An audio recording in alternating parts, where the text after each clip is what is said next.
যে নিজের কোনো কিছুই বোঝে না। আমার চারু দিদি নিজের সব কষ্ট বুকে চেপে রেখে আমাদের সবার মুখে হাসি ফোটাতে চায়। রানীমা, আপনি কি দিদিকে দেখে এসেছেন? দিদি বড্ড ভেঙে পড়েছে, তাই না?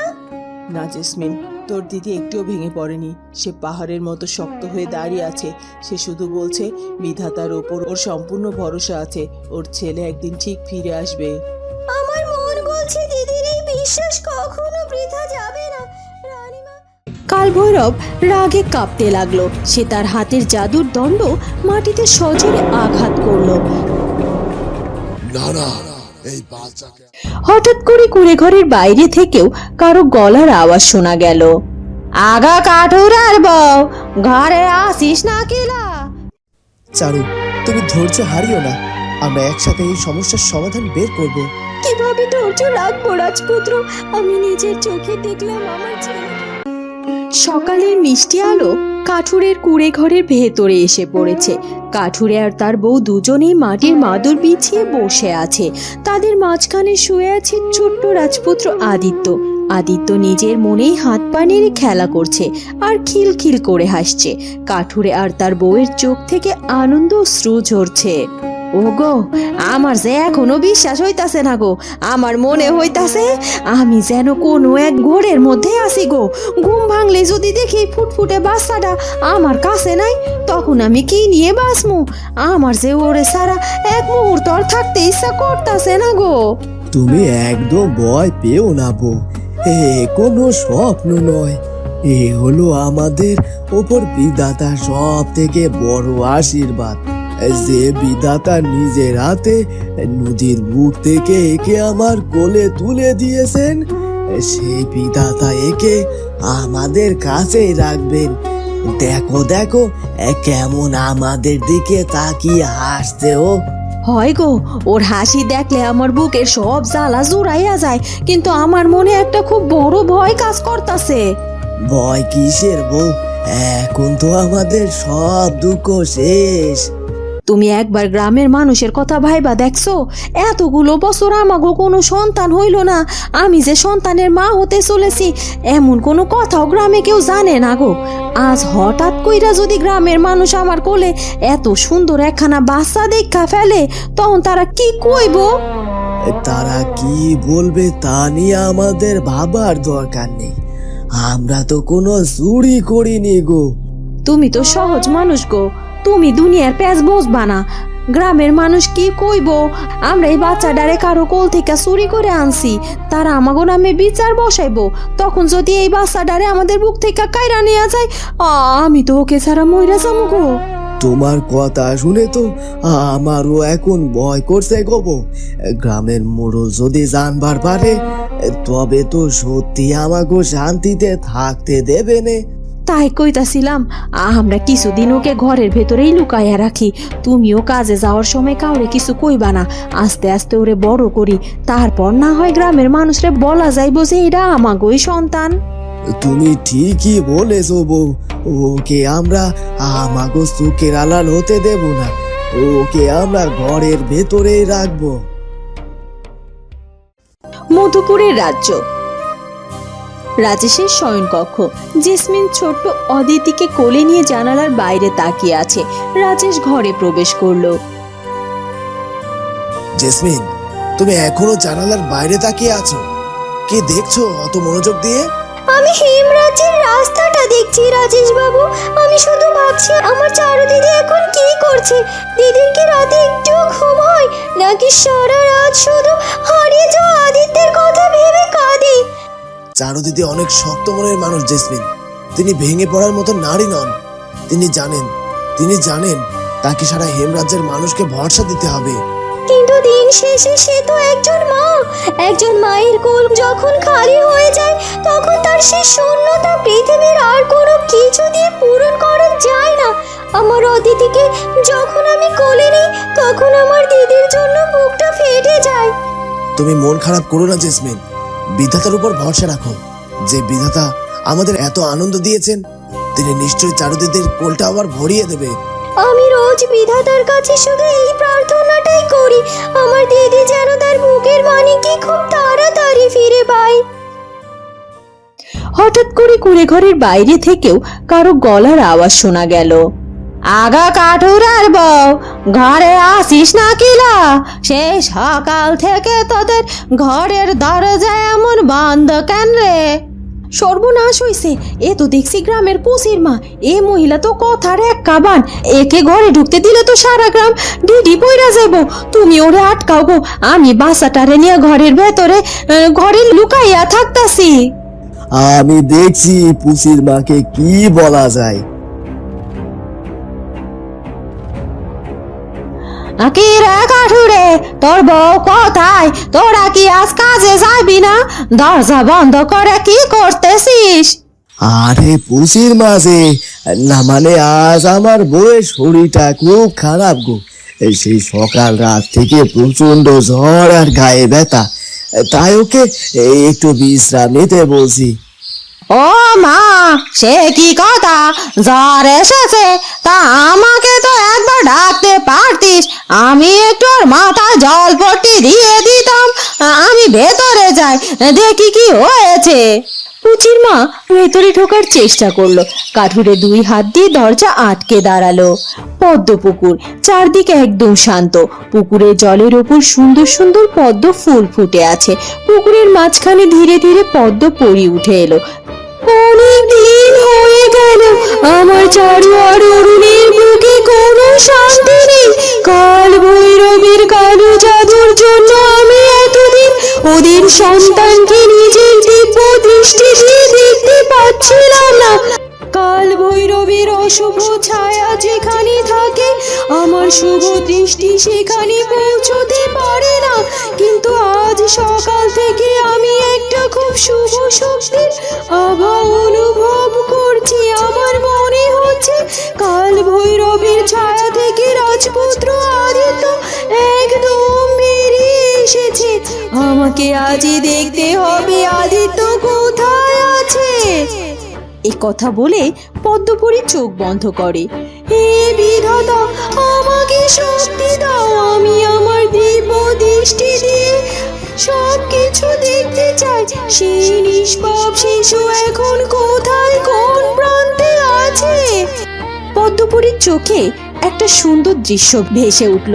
সে দেখলো একটা ছোট্ট কুড়ে ঘরের ভেতরে এক কাঠুরের বউ একটা ফুটফুটে সুন্দর বাচ্চাকে বুকে জড়িয়ে ধরে আদর করছে, আর বাচ্চাটা খিলখিল করে হাসছে। হ্যাঁ, এই তো রাজপুত্র আদিত্য, সে একদম সুস্থ আছে। একটা খুব দয়ালু আর গরিব পরিবার ওকে কুড়িয়ে পেয়েছে। ওকে ওরা নিজের সন্তানের চেয়েও বেশি ভালোবাসবে। আমাদের আদিত্য সম্পূর্ণ নিরাপদ আছে। কাল ভৈরবের কালো জাদু ওর কোনো ক্ষতি করতে পারেনি। আর এই সুখবরটা আমাকে এক্ষুনি চারুকে দিতে হবে। চারু আর অরুণ এই খবরটা পেলে ওদের মরা গাঙে আবার নতুন করে জোয়ার আসবে। চারুকে স্মরণ করতে হবে।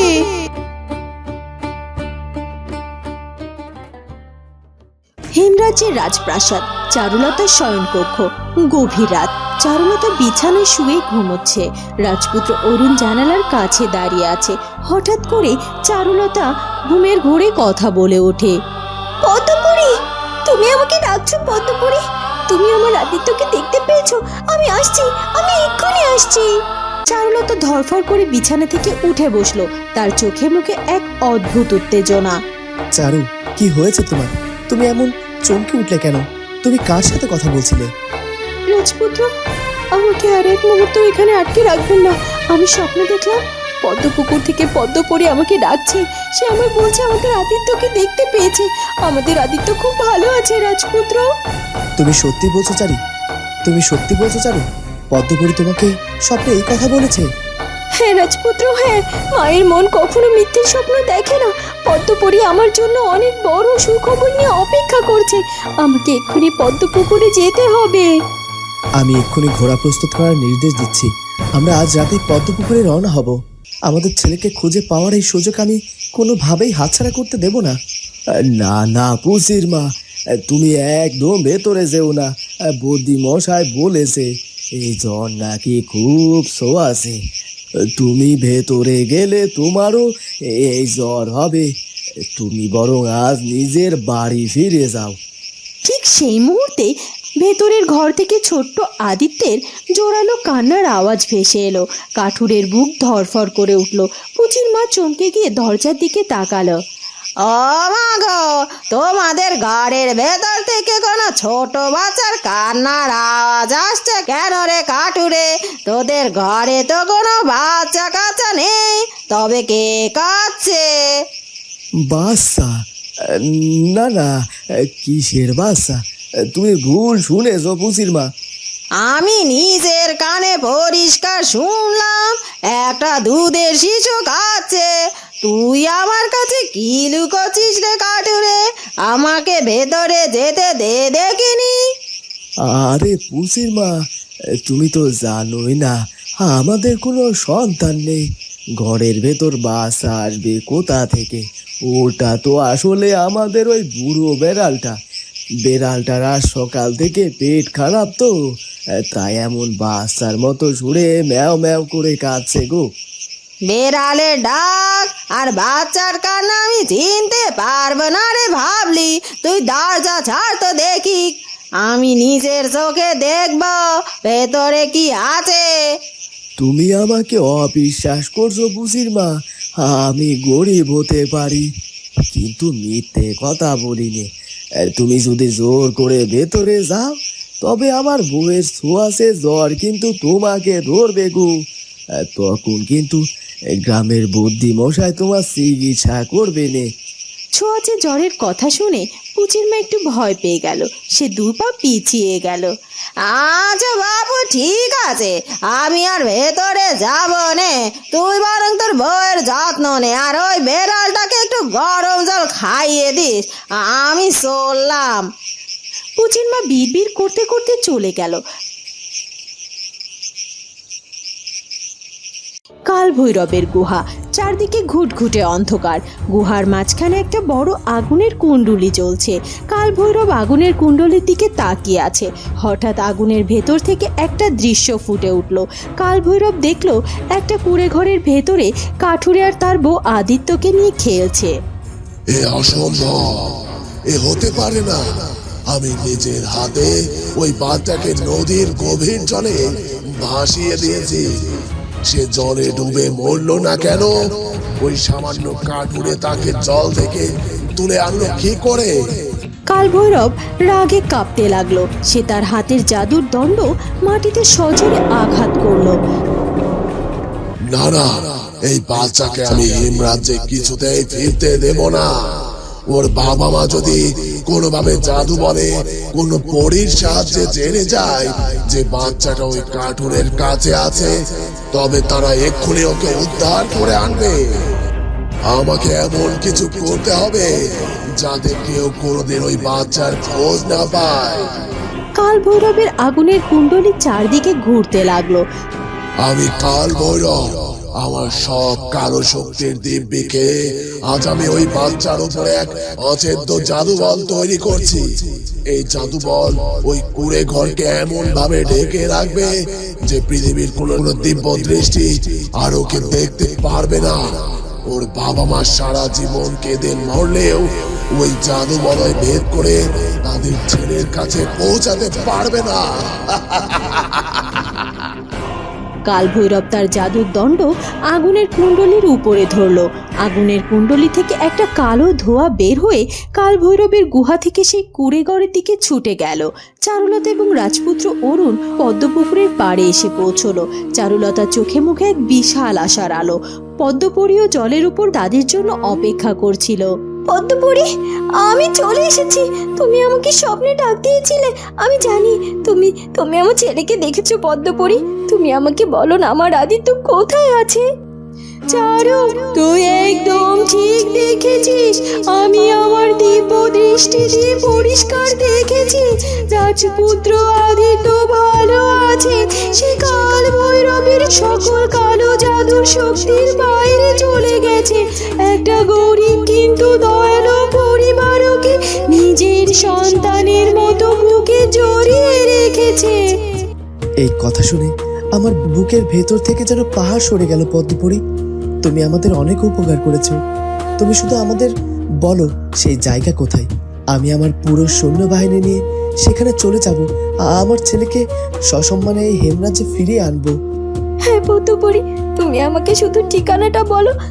আমি আমার ছেলেকে দেখার জন্য আর এক মুহূর্ত অপেক্ষা করতে পারছি না।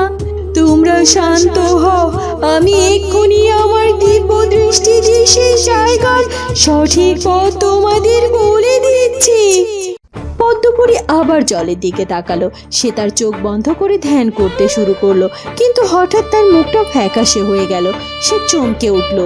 কি হলো পদ্মপুরী, তুমি এমন ভয় পেয়ে গেলে কেন? আমার ছেলের কোনো বিপদ হয়নি তো? চারু, এ কি দেখছি আমি? আমার চোখের সামনে হঠাৎ করে সব অন্ধকার হয়ে গেল কেন? আমি তো কিচ্ছুটি আর দেখতে পাচ্ছি না। কিছুই দেখতে পাচ্ছ না মানে? তুমি তো একটু আগে সব পরিষ্কার দেখছিলে। রাজপুত্র, কাল ভৈরব অত্যন্ত ধুরন্ধর আর মায়াবী।